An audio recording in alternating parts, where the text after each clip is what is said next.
In health terms, boys are like a developing country. Every parent of sons feels that fear when their sons go out with their friends. Will they come home safe and sound? The good news. Enough of the bad news. What we all want is young men who are happy, energetic, safe, hard-working, and kind. That's all. We want our boys to turn into fine young men who will be part of the solutions of the 21st century. And in the meantime, we need them to do the dishes and tidy their rooms. In the past 10 years, a huge amount has been learnt about the true nature of boys, which may surprise and delight you. For 30 years, it was fashionable to say that boys and girls were really just the same. But as parents and teachers kept telling us, this approach wasn't working. A vast amount of new research is confirming parents' intuitions about boys being different in positive ways. We are beginning to understand how to appreciate their masculinity and shape it into something good, not just squash it down. The chapter outline for this book. In this book, we will look at many breakthrough areas of understanding boys. In the next chapter, we'll explain first their 3 distinct stages of development. 1. 0 to 6, the learning to love years. 2. 6 to 14, the time when fathers count most. And 3. 14 to adult, when boys need mentors and adults who care in addition to their parents. By knowing these stages, you will be prepared and more relaxed about what is coming next and how to deal with it. In the 3rd chapter, we'll examine the effects of hormones on boys' behavior and how to help boys ride these powerful waves of development. Everyone knows about hormones, but when do they actually come into action, and what do they do? Why are 13-year-olds often dopey and 14-year-olds so argumentative?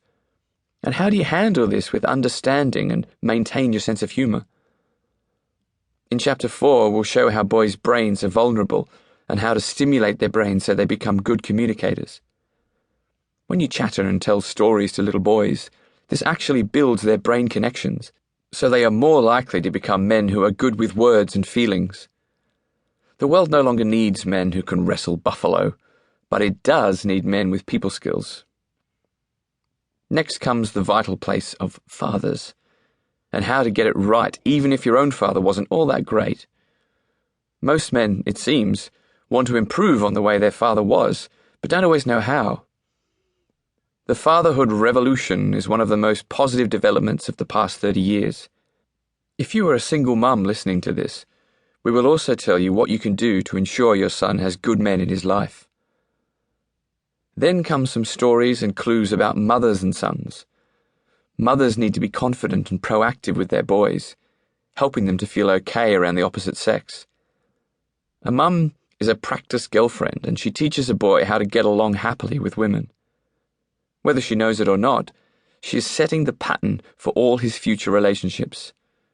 Next, we'll talk about boys and sex, since this is a vital area that can make their life happy or miserable, depending on how it's handled.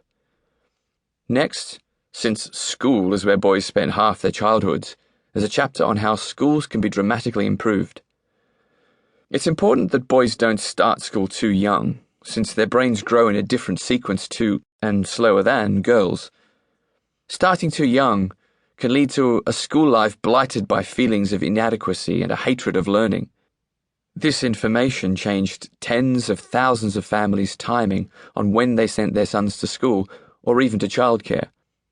We will also help you to decide which teachers and which school will best help your boy. To round things off, we'll tackle sport, which can be hazardous to boys' bodies and souls, though when it's done right, it can be so good for them.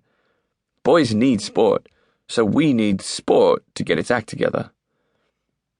And lastly, we'll discuss the ways in which the whole community can support boys turning into men.